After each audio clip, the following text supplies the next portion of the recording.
개회사는 주관하시는 한옥문화원 장명희 원장님께서 하시겠습니다.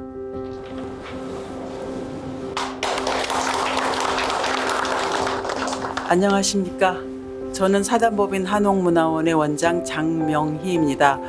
오늘 이렇게 멀리 장흥까지 와서 이렇게 귀한 분들을 뵙고 같이 여곡제 관수제의 건축적 가치와 활용 방안이라는 주제로 세미나를 하게 된 것을 굉장히 영광스럽게 생각하고요. 또 이 자리에 굉장히 많은 모든 귀한 분들이 자리해 주신 것에 감사드립니다. 오늘은 장흥군 금곡마을에 있는 두 서당의 건축적 가치와 활용 방안을 함께 찾기 위해서 모였습니다. 잘 아시다시피 서당은 유교를 통치 이념으로 삼았던 조선시대에 지역의 후세 교육을 위해서 설립한 사립교육시설입니다. 다산 정약욱 선생님의 그 목민심서에 의하면 당시 서당이 4개, 5개 마을에 하나씩 있었다고 해요. 그런데 장흥군에는 거의 마을마다 하나씩 서당이 있었더라고요. 그래서 이런 부분은 굉장히 이례적인 일이어서 예사롭지 않다는 울림을 줍니다. 오늘날 그 장흥이 문향이라는 그 이름을 떨치게 된 것도 아마 그런 연원이 여기에서 비롯된 것이 아닌가 그런 생각도 해봅니다. 그러나 근대에 들어서 교육이 제도화되고 서당은 역할을 잃게 되었고 그 결과 아예 자취도 없이 사라진 경우가 대부분입니다. 그런 흐름 속에서 퇴락한 모습이지만 남아있어준 관수제와 여곡제의 존재는 전통시대의 교육과 지역 공동체의 역사를 품은 소중한 존재가 아닐 수 없습니다. 다행히 최근 관수제와 여곡제를 건축적으로 심층 조사한 그 결과가 조사 보고서로 발간되었습니다. 그 조사 보고서는 여러분들께 나누어 드리려고 따로 준비를 했습니다. 여러분 나가실 때 받으실 수 있습니다. 이 보고서에 따르면 두 서당은 주목할 만한 부분이 있는 것으로 평가가 되고 있습니다. 그래서 그 평가의 타당성을 객관적으로 검증하고 두 서당을 보존하고 활용할 방안에 대해서 각계 전문가들과 함께 공론의 장을 만들고자 오늘 이 세미나를 열게 되었습니다. 오늘의 논의가 마을 주민들이 가꾸고 기억해온 삶의 일부로서 관수제와 여곡제의 가치와 역할을 찾아나가는 출발점이 되기 바랍니다. 감사합니다.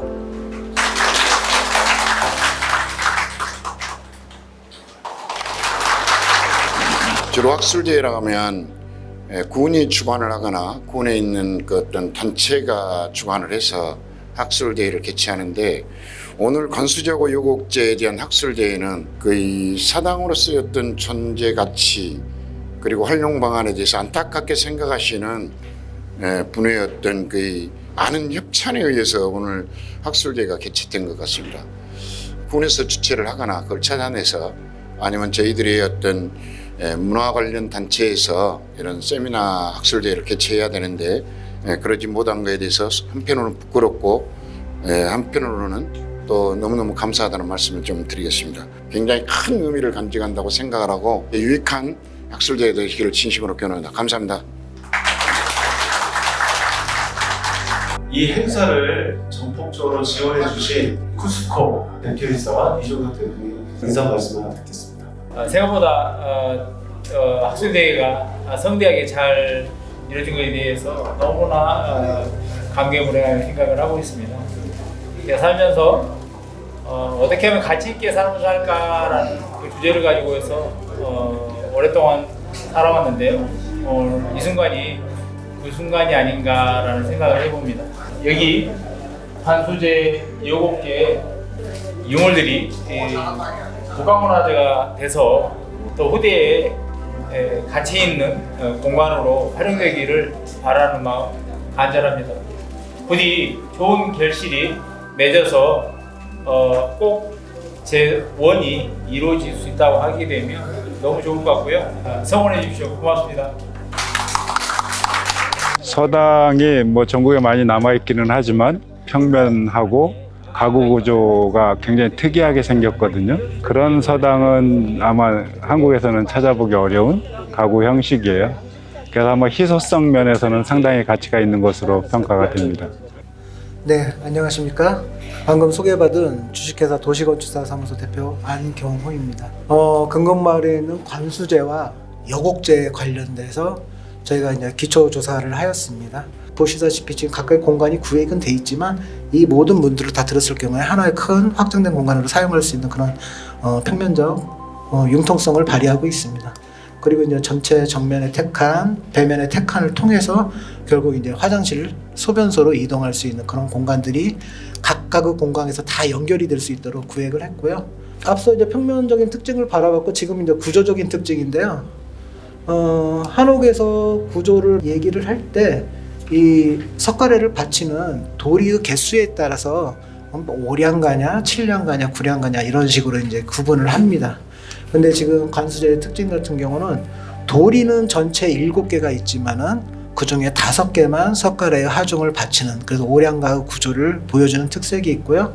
그럼으로써 이 내부에 있는 목부재를 항상 건조된 상태로 유지할 수 있도록 그런 기능도 하고 있는 걸로 보입니다. 그리고 이 포작 같은 경우도 이제 초입공이라고 하는데요. 이제 이런 식으로 장식성을 부여한 좀 약간 이제 특이한 형태의 문양이 들어있는 이제 초입공 형태를 보이고 있고요. 온돌방 위에 있는 상부 천장 구조인데 지금 외기에 전부 다 노출돼서 바람이 통하는 형태로 되어 있습니다. 이런 구조는 좀 보기 드문 구조 형태입니다. 그리고 특히 뭐 이런 대량과 태량의 결구 방식 이런 부분들은 굉장히 특이한 구조적인 특징을 가지고 있습니다. 또 이게 굉장히 중요한 특징 중에 하나인데 우리나라에서는 좀 보기 힘든 지붕의 형태를 보여주고 있어요. 지금 여러분들 보시는 게 이제 백제 산수문전인데 여기서 보시다시피 조그맣게 여기 집이 그려져 있는데 여기 지금 팔척 지붕의 형태이면서 여기 중간에 바닥기와 이렇게 쭉 이렇게 선이 지나간 것들이 보여요. 요거 같은 경우는 지금 일본 나라에 있는 동대사에 있는 그 준승당이라는 곳인데 이와 유사한 방법으로 지금 관수제가 이렇게 구성이 되어 있습니다. 이런 것들이 굉장히 특징적인데 우리나라에서 그 보기 드문 특징 중에 하나인데요. 물론 이제 의미가 서로 다를 겁니다. 우리나라에서는 좀 보기 드문 형태의 모습을 보여주고 있습니다. 지금 보시다시피 지붕 바닥기와 이렇게 쭉 한 단이 쭉 겹으로 구성되어 있는 이런 모습들을 볼 수 있습니다. 지금 보시는 건 이제 여곡제입니다. 그 여곡 선생의 조부이신 동곡 선생의 교훈을 그 후손들에게 길이 남기기 위해서 여곡제를 건립하였다라는 여곡제 성명 문장에 이제 나와 있습니다. 평면이 지금 관수제 같은 경우는 정면 5칸에 측면 2칸이었는데 지금 여곡제 같은 경우는 정면 4칸 동일한 평면의 형태를 보입니다. 다만 관수제와 다르게 정면과 좌우 측면에 한 칸에 차양 칸을 더 덧대었다는 점, 이 점이 좀 차이가 있습니다. 좀 특징적인 게 전면 본체에서 차양 칸을 건립을 하면서 목조로 가구를 짰을 때의 목구조 아름다움이 굉장히 특색적으로 보이는 그런 특색을 좀 볼 수 있을 것 같아요. 각각 부위에서 볼 수 있는 그런 모습들입니다. 이런 흔적들을 봤을 때 여기에 이제 소변소가 있었다라고 저희는 이제 건축적으로 추정을 하는데 이제 마을 분 어른들의 그 설명에 의하면 본인들이 다 보셨다 이렇게 말씀을 하셔서 이제 여기에 소변소가 있었다고 생각을 하는 거고요. 마찬가지로 여곡제 같은 경우도 2고조 5량가로 구성이 되어 있고요. 상부의 칸막이 도리는 처마 석가래와 이제 공간의 이격을 도와가지고 서로 이제 통할 수 있도록 그런 식으로 이제 구성을 했고요. 보시다시피 지금 사진상에서 그 칸막이들을 통해서 공간이 떨어져 있고요. 전면과 측면 그런 부분에 지금 차양칸을 설치하여 있는 모습. 대량과 태량이 연결되는 가구 기법들은 이렇게 동일하게 보입니다. 동쪽 누마루의 그 모습을 배면에서 바라보는 모습입니다. 차양의 모습들이고요.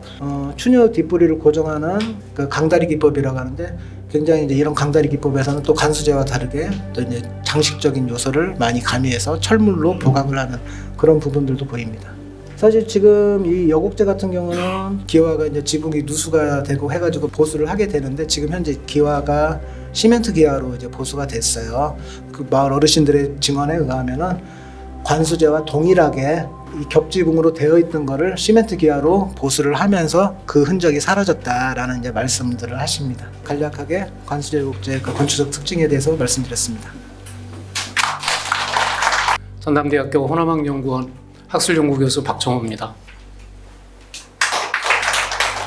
우리나라의 사당의 역사, 그리고 서당이 가지고 있었던 문화, 지역에서 활용했던 서당 자료, 마지막으로 이 서당 자료들을 어떻게 활용했으면 좋겠는가. 서당이라고 하는 것이 선생님과 훈장이죠. 학생들이 1대1로 교육을 받는 교육 시스템이거든요. 훈장의 가르침을 따라 글을 읽고 있습니다.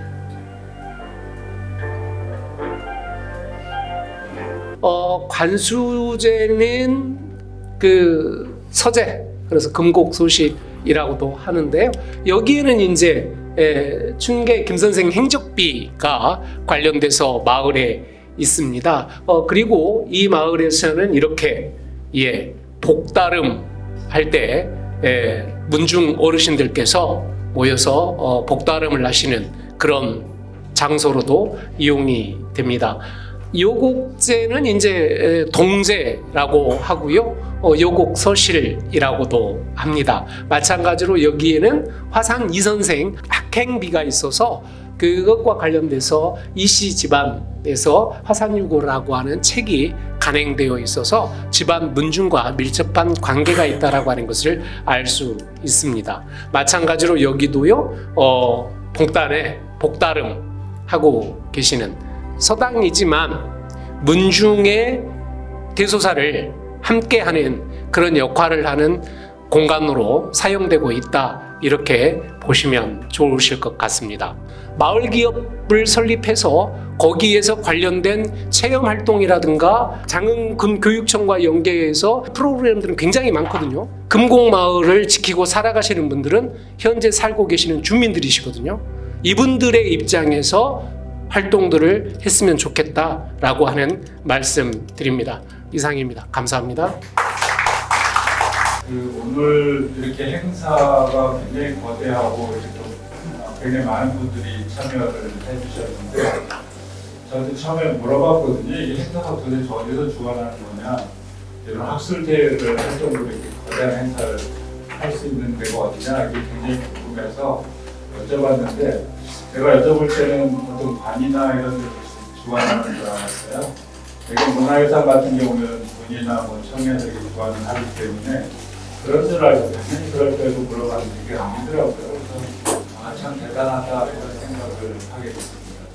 그 보고서도 보기 전에 봤었는데 굉장히 잘 만들었고, 또 건물도 좋을 뿐만 아니라 이렇게 열성적으로 학술대회까지 개최할 정도 분들이라면 충분히 무슨 일을 할 수 있겠다, 이런 생각을 하게 되었습니다. 건물 워낙 좋기 때문에 특별히 첨언하지 않아도 충분히 문화유산으로서의 가치는 인정받을 수 있지 않나, 이렇게 생각을 하면서 오늘 토론을 좀 해보도록 하겠습니다. 토론을 하기 전에 조금 플로에 계신 분들이 어디서 오셨는지 좀 궁금해서요. 여쭤보는 건데, 혹시 군에서 오신 분 계시나요? 담당자 분 계시나요? 문화유산 계세요? 밖에 도에서 오신 분 계신가요? 도청. 그럼 대부분 어떻게 문중에서 오신 건가요? 네, 문중에서 오신 분이에요. 마을에서 오신 분들 계신가요? 네. 대단하십니다. 이렇게 열성을 가지고 참여해 주셔서 감사드리고요. 오늘 가치가 조금 더 발굴될 수 있도록 노력해보도록 하겠습니다. 관광자원 활용화를 위해서 이미 했습니다. 그러니까 진도군에서 했는데 왜 장흥군에서는 못하겠는가? 그냥 직설적으로 말씀드리겠습니다. 이건 관내 관심 문제입니다. 관에서 얼마만큼의 관심을 갖느냐의 문제이기 때문에요. 관수제와 애국제를 관리하는 관리 주체, 민이 될 수도 있고 관이 될 수도 있겠죠. 앞서 박종호 교수님께서 말씀하신 협의체의 구성. 그 서당에서 교육을 받으신 어르신들이 아직도 생존해 계신 분들이 많으시더라고요. 이분들 정은 체록을 해야 됩니다. 어떻게 받으셨는지.